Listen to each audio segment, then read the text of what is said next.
Welcome once again to Inside Athletics, brought to you by the IAAF. I'm your host, Ato Bolden. Coming to you from the beautiful islands of the Bahamas, scene of the 2015 World Relay Championships. Very privileged today to have my guest on the show, the 1993 World Champion. He's also a four-time Olympic silver medalist from Namibia, Mr. Frankie Fredericks. Frankie, welcome to the show. Thank you, Always Ato. good to have you. Good to be here. Let me ask you about your transition from football/soccer player in Namibia to coming to Utah, to BYU, and becoming a world-class sprinter. I was playing football. I wasn't taking it serious. I will train. I will do football training and then go run the weekend. So it was never specializing for me, and they specializing. And of course they're beating my times, but once I get to BYU and I start running the 10.0s, the 9.9s, and that's where they cannot get into. People occasionally come to me and they say, oh, you know, it's too bad that your era coincided with Michael and Maurice Green. And I said, you know what? No, I'm exceptionally proud of my era. Do you feel the same way? Because a lot of people will look at your career and say, well, you know, you were in the Michael Johnson era, or the Carl Lewis era, the Linford Christie era. Do you feel like, hey, if I was a little before or a little after, maybe things would have been different? No, not at all. I mean, I think competing in the same era as Michael, I think was a benefit to me. I knew that, okay, I'm competing against a great guy, a good runner, Yeah. and it made me do things that I would normally Of not course, do. yes. I mean, I was competing against a guy that was specializing in 200, 400, so I knew that, you know, only doing 150s That's right. and 200 or 50s is not going to do Yeah. the deal. So I progressed into running a few 500s, you know, and doing a lot more longer runs. And I don't think that if I was not during that era, I don't think I would have pushed my body to run a 1968 or a 986. I would have been content with a 1999, Right. and I would have been happy. But I'm happy that I was running in this era where somebody could push me for years and years to be better and to really push my body to the limit and do what I've done. You've been such a great ambassador for your continent for so many years. Let's talk about Africa and their sporting landscape for a little while. So Africa's hosted a Rugby World Cup. They've hosted a Soccer World Cup. How much longer is it going to take before Africa, you think, hosts a World Championships for track and field, and with a further view, an Olympic Games? Yes, I think, the time is coming up. I think now that South Africa is hosting the Commonwealth Games, I think it's the first step. I think the next one will obviously be the World Championships. We have to see when we have. Now 2019 is already gone, 2021 is already gone. So I think it is time to see when 2023. I think there are a few countries that can host it: Morocco, South Africa, Nigeria, maybe Egypt. But you have to look at the financial situations of these countries. And I think if one of these countries obviously want it, I think the IAAF will be ready to give them. Coming to the Olympic Games, I think we have to see how successful the Commonwealth Games is in South Africa. And then we need to see that the next progression will be that either Nigeria, Morocco or South Africa will be a country that could eventually host the Olympic Games. Now, one of the things on your resume that I did not mention at the top is the fact that you've been on the IAAF Council for quite some time. So being that you are somebody who has a seat in sort of the halls of power for the IAAF, tell me what the vision is for what the IAAF is trying to do to keep the sport relevant, keep the popularity of the sport growing, and what are some of the challenges that you guys have been facing? You know, obviously, I think when I came into the IAAF Council, I came with the idea that the athletes need to have a voice. It is very important that we need to know what the athletes in athletics are thinking. What do they want to have the changes as to, and bring that to the council. I think make it a little bit youthful and making sure that they understand what we felt as athletes and how we need to make progression.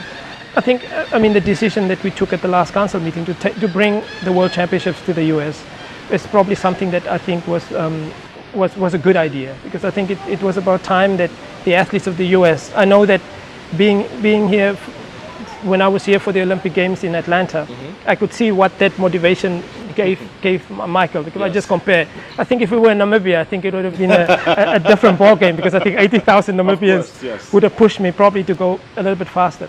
And I think the US, for all what the US have done for athletics, it was about time that we have to come here as a World Championship. I think that is probably one thing that we have changed in terms of the strategy, in terms of what it is. And I think we have to consult a lot with the athletes and make sure that what the athletes want. Maybe the Diamond League is not what the athletes want. Right. You know, they want to have an income, and we need to find a way that how can we distribute this income? Can we have a sports that we can have on a yearly basis so that the athletes know I'm going to make a living through the year? Because I mean, otherwise you have to make so much money in 2 to 3 months that will sustain you for the rest of the time. Right. Why can we not have athletics around the world? That is my vision, but unfortunately, if I'm not president, it's Not difficult. yet. It's difficult to do that. But why can we not go to the southern hemisphere when the weather is good? And Like in the Australia. northern, yes, Australia, South Africa, Brazil, and have a circuit there. You know, some of the islands, and then move up so that the athletes know, okay, I have a chance. Because we are complaining about there is not enough money, but we are not thinking of ways to make it money. I mean, now the relays are going on, and it's well. I mean, we have the relays in Drake, we have the relays at Penn, we have Yes. the relays here. Now people are, you know, we can see that we have a idea with the relays ending here, and then the top 8 teams will qualify for the Olympic Games. So you can see there is a plan. People have thought about a plan, Right. and I think we have to do the similar thing with the circuit, so that athletes can know this is my living. When they turn pro, they're not going to survive on $1,000 a competition, but we need to start making big money, because I mean, I think it is possible, because our sport is really, really attractive. Both yourself and Michael, I couldn't tell you this when I was running against you, but once you guys retired, I looked to the two of you specifically and said, that's the sort of post-competition career I want to have. Now, of course, you would never talk about it, but I want you to briefly touch on it. Most of the athletes that come and ask me for advice now, they're not asking me advice about their running. They're asking me about post-career, how to maintain their income to a certain extent, how to not get depressed because they don't have that thrill of competition. Tell me what your transition was like, going from a competitive athlete to the fields that you're in now, and what plans you put in place, if any, before you retired, so that your career stuff would have a smooth transition. Yes, no, I think it started, Arto, when I received the call from the coaches that recruited me.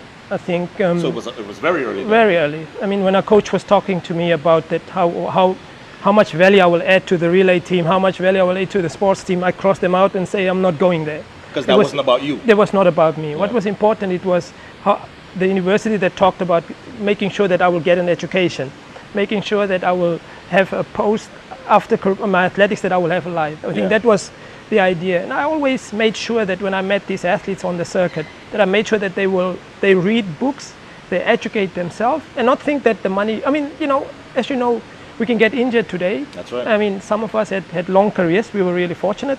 But if you get injured year 2 or year 3, that's it. I mean, you have to go back and revert back. And I always said, okay, I will retire around 30, 32, 33. Unfortunately, I went longer to 37. But after that, I still had 30 years to prepare myself. So I made sure that I invested well. I didn't spend as much money during the time that I was there. I invested in companies, buying up companies, invested in making sure that I, as a director, I oversee and make sure that the money is invested well. And then I planned my transition. So in 2004, when I retired, I said, okay, now I'm going to give back to the sports, because I was really fortunate that I had an opportunity in the sports. I never thought that I could make money from sports. It was not my thinking. Right. Yeah. And now the sports have given me a lot.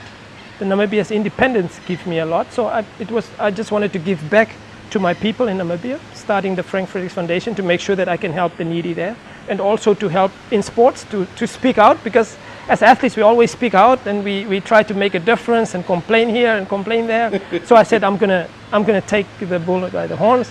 I'm gonna go in there. I'm gonna get into the sports politics. I'm gonna argue with these older gentlemen or older ladies, and I'm gonna try and change the sports and see where I can add a value, because it's much easier to sit on the fence. And I mean, we as athletes, we need to understand, even if we have a voice in the council, we can speak our voice, we can make sure that people understand what our views are. And at some stage they will democratically outvote us, but at least they will listen. You will plant the seed, Right. and in a few years, your views will come through and they will say, this guy actually, he makes sense, and that's the only way we can change things. So I think my transition was a lot smoother. I don't know if I retired at 32, whether it would have been as smooth, but retiring 37 and really knowing that I gave everything on the track. Yeah. Because I always had this thing that, okay, you know, more. a little bit more, maybe you can win the gold medal. I tried in 96, probably the chance that I had in the life to win a gold medal at the Olympics. It didn't happen. 2000, where the 200 was won by a soft time. Unfortunately, I was not there because I was injured. And I said, okay, you know, let's try 2004. I tried 2004. Unfortunately, there was 3 guys that ran much faster than I did. I was 4th, and I said, okay, now you've tried everything. I don't think that at 41 you will get a gold medal. So I was content with that medal. I can sleep that I can accept the fact that I have 4 Olympic gold medals, silver medals, Yes. and I don't have a gold medal from the Olympics. I can retire and be content with it. Let me ask you that question. I promise it's the only question I'll ask about Olympic gold medals. Because I get asked the question a lot too. People say, do you feel like, do you wake up on any given day and say, man, I have that longing in my heart. I have that thing that I'll never know what it's like to be an Olympic gold medalist, even though I had a fantastic career. Do you have that at all? I mean, I think the only race that I would like to run over is the 100 meters. I think In in Atlanta. Atlanta. Yeah, you and me both. Yes, I think that was the gold medal that Yeah. I think got away. I think that was the one that I was ready for. I don't think I could have run That's 1930. funny. That's the only race in my career I would Yeah. ever want to run over to. I don't think I could have run 1931 or 1930. I think that one is gone. In the 200, I think I did my best. In the 100, I thought I left something on the track, and also having the four starts, yes. and also my good friend going out and not being able to defend his title. So Right. under the circumstances, I think I was really happy that I could get a silver medal. But if that did not happen, I think I was in such good shape Yes. that I thought that was the only race that when I look at that medal, I said, you know, this medal is the one that if I could do things differently, Yeah. could be the one. But I mean, that's otherwise I think my career was perfect. Well, you won't remember this, but in 1993 at the World Championships in Stuttgart, I saw you warming up. Of course, I was like 18, 19, and I saw your name on your shoes, F. Fredericks, and I came up to you. You would have not, I mean, nobody knew who I was. And I said, excuse me, Mr. Fredericks, can I ask you a question? How do I get my name on my shoe like you? And I mean, anybody else would have probably blown me off, and you said, come here. You keep working hard, you keep running fast, somebody will put your name on your shoe at some point. So I think you and I, the bond was forged right there. So, you know, you and I have been friends for a very, very long time. I'm so proud of what you've done on the track, but as well as what you continue to do off the track. Wish you all the best, brother. So thank you very much. Good luck. Thanks.